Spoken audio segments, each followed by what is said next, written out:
Hi viewers, welcome to home made allrounder.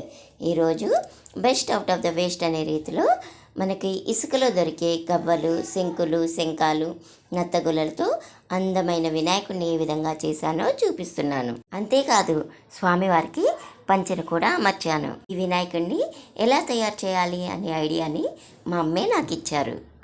ఈ వినాయకుడి కోసం చిన్న గవ్వలు, పెద్ద గవ్వలు అన్నింటినీ యూజ్ చేశాను. వినాయకుడిని ఎలా ప్రిపేర్ చేశానని తెలియడం కోసం బ్యాక్ సైడ్ కూడా చూపిస్తున్నాను, చూడండి. పూర్తి వీడియో కోసం వీడియో లింక్ని పెడతాను, తప్పకుండా చూడండి. స్వామివారికి ఛత్రం, అదేనండి గొడుగును కొబ్బరి పీచుతో తయారు చేశాను. అంతేకాదు ఆయనకి వాహనమైన ఎలుకని కూడా ప్రిపేర్ చేశాను. ఈ వీడియో కనుక మీకు నచ్చినట్లయితే లైక్ చేయండి, షేర్ చేయండి. మా ఛానల్ని సబ్స్క్రైబ్ చేసి పక్కనే ఉన్న బెల్ ఐకాన్ని క్లిక్ చేయండి. సబ్స్క్రైబ్ చేయడం మాత్రం మర్చిపోకండి.